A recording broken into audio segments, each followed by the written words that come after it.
Hello children, this video is in continuity with the previous video of the chapter Plant Tissue. The main objectives that we will cover in this video includes anatomy of a dicot leaf or a dorsiventral leaf and anatomy of a monocot leaf or an isobilateral leaf. Now let's discuss the anatomy of leaf. The leaves are of two types depending on the arrangement of the tissue. Dorsiventral leaves, which are present mostly in dicot plants. Isobilateral leaves, which are present in monocot plants. Dorsiventral leaf or a dicot leaf. A dorsiventral leaf receives more sunlight on the upper surface, and this accounts for the specific distribution or arrangement of tissues within a leaf. Here, dorsi word stands for dorsal surface and ventral word stands for ventral surface. Dorsiventral leaves are the leaves which are having more number of stomata on ventral surface as compared to that of dorsal surface. Here dorsal means upper surface and ventral means lower surface. So dorsiventral leaves are the leaves which have more number of stomata on lower surface as compared to that of upper surface. Epidermis. Epidermis is the outermost layer. It is present on adaxial as well as abaxial surface. Here adaxial means upper surface and abaxial means lower surface. Epidermis present on adaxial surface is called upper epidermis. Epidermis present on abaxial surface, that is on lower surface, is called lower epidermis.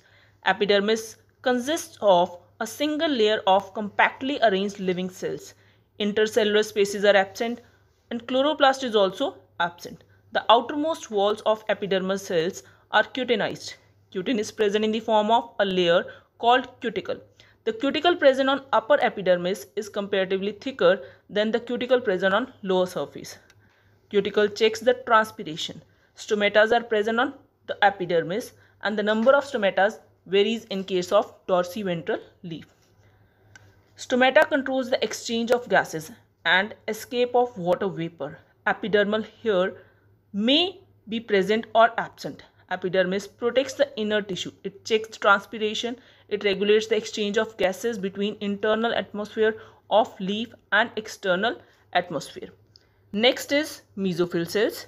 It consists of several layers of parenchymatous cells which contain chloroplast. It is differentiated into following layers. First one is Palisade Parenchyma.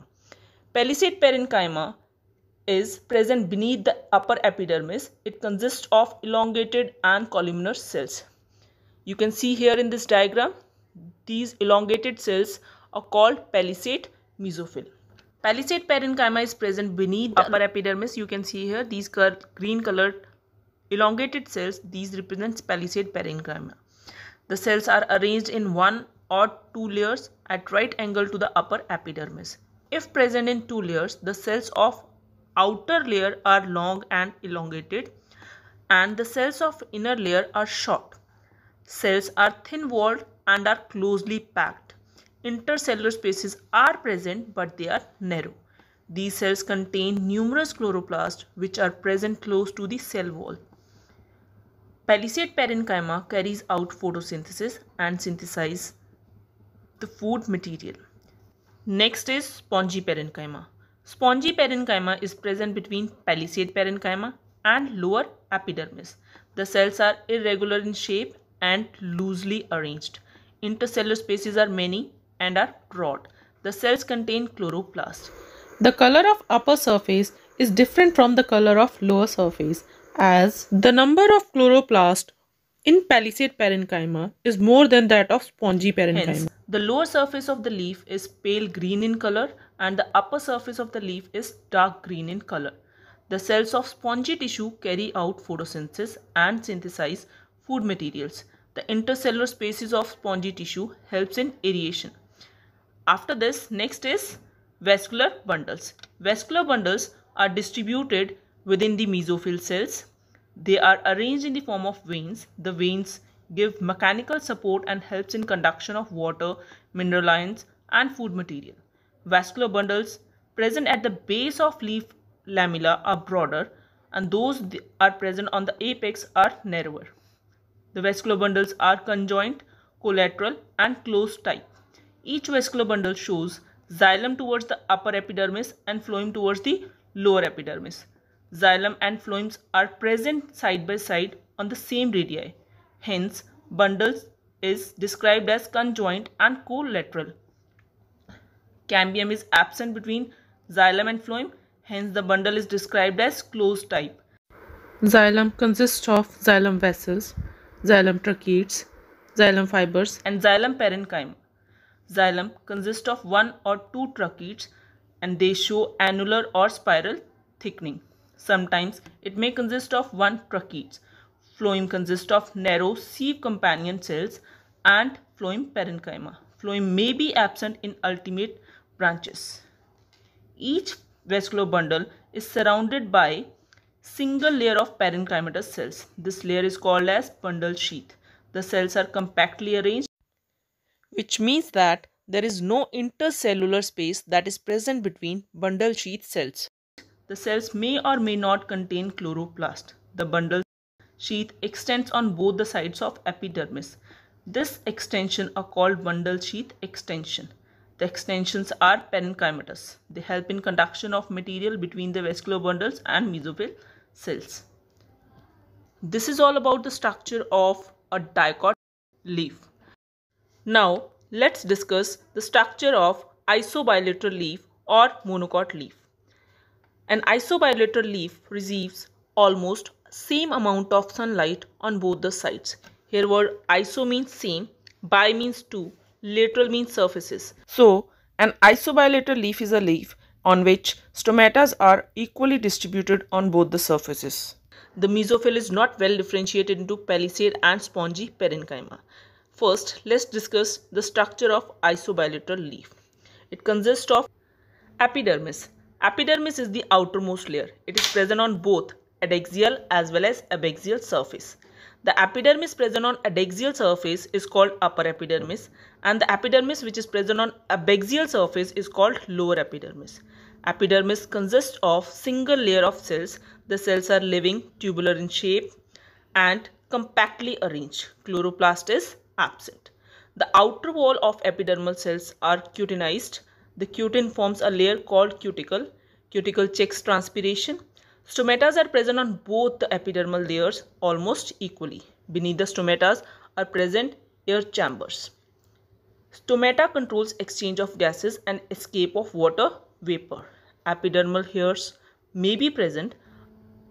Upper epidermis shows large thin-walled cells present here and there. These cells are called bulliform cells. They are highly vacuolated and are filled with water. They are hygroscopic and help in rolling off leaf lamella during unfavorable environmental conditions. Epidermis protects the inner parts. It checks transpiration and it regulates the exchange of gases and escape of water vapor. Then is mesophyll cells. Mesophyll is the ground tissue of the leaf. It is present between epidermal layers and it is not differentiated into palisade tissue and spongy tissue. It consists of compactly arranged thin-walled isodiametric cells. Intercellular spaces are present but are narrow. The cells contain numerous chloroplasts. They carry out photosynthesis and synthesize food material. Then is vascular bundles. Vascular bundles are present within the mesophyll. They are arranged in parallel series and are collateral, conjoint and closed. Xylem is present towards the upper epidermis and phloem is present towards the lower epidermis. Xylem consists of vessels, tracheids and xylem parenchyma.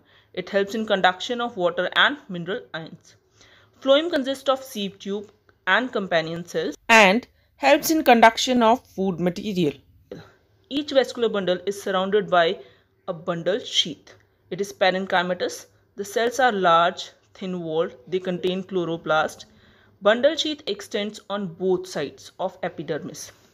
These are called bundle sheath extensions, which are sclerenchymatous in case of isobilateral leaf but were parenchymatous in case of dorsiventral leaf. Next is difference between dorsiventral and isobilateral leaf. As we people have already discussed, dorsiventral leaves are the leaves which are present in dicots. Isobilateral leaves are the leaves which are present in monocots. Dorsiventral leaves are the leaves in which stomata are present more in number on lower surface as compared to that of upper surface, whereas isobilateral leaves are the leaves in which stomata are almost equally distributed. In case of dicot leaf, guard cells are kidney shaped, whereas in case of isobilateral leaf, guard cells are dumbbell shaped. In dorsiventral leaf, bulliform cells are absent, but they are present in case of monocot leaf. Next, we will talk about mesophyll cells. Mesophyll is well differentiated into palisade and spongy parenchyma in a dicot leaf, but it is undifferentiated in isobilateral leaf. Dorsiventral leaves have vascular bundles which are arranged irregularly, but they are arranged in rows in case of isobilateral leaf. In dicots, bundle sheath cells are colorless, whereas in case of monocots, bundle sheath cells are chlorophyllous, means they contain chlorophyll. Bundle sheath extensions are parenchymatous in case of dorsiventral leaf, whereas in case of monocot leaf, bundle sheath extensions are sclerenchymatous. Protoxylem is almost indistinguishable in case of a dicot leaf, but it is distinguishable in case of a monocot leaf. Thank you everyone.